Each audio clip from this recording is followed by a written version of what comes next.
How's it going everyone? My name is Luis and I just got done playing 2 hours of Dragalia Lost. During that time I was able to complete a few of the first few sections of the main campaign as well as test out the co-op option with some reps from Nintendo. Dragalia Lost is Nintendo's latest mobile game that's coming out later this week. The game itself is a brand new IP from a collaboration between Nintendo and CyGames. In the Kingdom of Alberia, humans and dragons coexist together protected by a sacred shard. However, the power of the sacred shard has suddenly started to get weak, letting monsters spawn into the kingdom. It's up to you, the Prince of Alberia, to protect the sacred shard and protect your kingdom. It's not an easy task though, you'll have to recruit allies to help you fight alongside dragons that you can transform into. There's even side adventures that you can unlock for the allies that join your party through means like summoning that give them further context story-wise. Things like what their background are as well as why they joined your party in the first place. As far as gameplay goes, this game can be entirely played with just one hand. You control the movement of your character by dragging your finger across the screen and then perform attacks by tapping on enemies. The control system feels like an evolved version of the controls in The Legend of Zelda Phantom Hourglass for the Nintendo DS. Turning on the game, you'll be presented with your central hub with your party members at the dead center. It's here where you can navigate through the depths of this game's elaborate gameplay mechanics. We'll come back to it in a bit because first I want to talk about the traditional gameplay. Diving straight into the campaign, you'll see sections of the story split into chapters that are then further split into story sections that are primarily dialogue, and then gameplay sections where you're in a dungeon fighting enemies and collecting loot. You can control a party of up to 4 players, although it's completely optional how many players you actually choose to play with. If you want to make things tougher, you can totally just play with one character. Each mission has a stamina requirement that plays into the whole free-to-play system of this game. There's also a recommended might level that can roughly tell you if your party is suited for a certain mission. Of course, you can customize your characters with items and skills to better suit them for missions too. There's actually a handy optimization option that lets you tailor your character to a specific playstyle for a certain mission. Let's say if a character should be specifically offense or defense depending on a certain mission, you can completely tailor that to your liking by this optimization option. Once you're in the gameplay section, you'll get a partial top-down view of your team as you run around collecting loot and fighting enemies. The UI does its best to stay away from the main action at the center of the screen. You get a list of your party at the top left where you can actually tap each of the characters to switch leaders, or you can do the same at the bottom left too. That's also where you can activate your current skill and dragon transformation for those tough boss fights that require some more brute force. Navigating these abilities is extremely easy, but that doesn't mean that the gameplay is going to be easy. Enemies get progressively more difficult with every chapter using powerful new attacks and add-ons like shields that make them tougher to take down.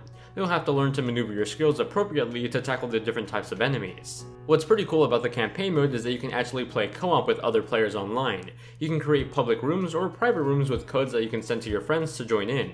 During these co-op matchups, you can only hold a party of 4 characters, so if you're playing in a duo setup, each player can have 2 people in their party, and so on depending on the amount of people actually playing. There are some larger scale raid battles planned for the future where each character can control a party of 4 for a total of 16 characters on screen, although I didn't get a chance to try it out myself. I did get a chance to play a bit of co-op with Danny from the Nintendo team and it worked incredibly well. It's actually really fun to tackle tougher chapters with only half your party size, because it can provide a good amount of challenge that spices up the gameplay. Moving back over to the central hub area outside of the main gameplay, you're introduced to just an absurd amount of ways you can upgrade your characters. Just about every part of this game can be upgraded and modified in some way.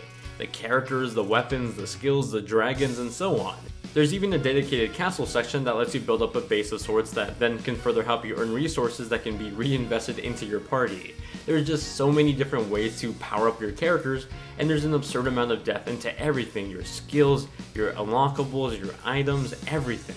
Now the footage you're seeing here I played on an iPad Air 2. I also managed to try out the game on an iPhone 7 Plus. Between the two different devices I noticed that it ran a bit smoother on the iPhone over the older iPad, but both were certainly playable. During my 2 hours of playing, the battery drain on the iPhone seemed to go at a rough 10% per hour. Generally the game ran pretty fine though, with smooth animations and gameplay running at 60 frames per second for pretty much everything.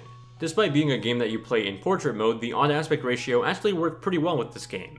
The long vertical space was perfect for swiping controls, but also managed to show cutscenes with characters in a cool cinematic way. The use of close-up framing and depth of field in cutscenes looked almost film-like, despite everything having such a cartoony art style to it. If you're a fan of the artwork, then you can actually zoom up to the character art or the models you've unlocked so far.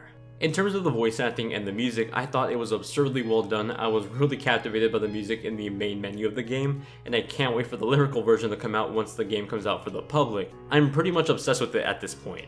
In terms of the voice acting, even though everything wasn't fully voiced when things were voiced, it was delivered with a solid performance. I think I even recognize a few voice actors in there for anyone that watches English dub versions of anime. I think you'll recognize a few people here too. Ultimately, Dragalia Lost surprised me by being a game with so much more depth than I initially expected. Especially with mobile games that have such simple controls, I think it's easy for gamers to dismiss them as shallow games. Dragalia isn't though. The amount of depth to the upgrade system between your character stats, their elements in relation to enemies, and the battle mechanics makes this a more strategic game than you'd normally expect. While I've only dipped my toes into the main story, all the extra content such as the character adventures that elaborate on your partners that you summon help build out this new IP into one grand universe. Of all the mobile games released by Nintendo so far, Fire Emblem Heroes has had the most active, longest life for me, but Dragalia might just be changing that in the future.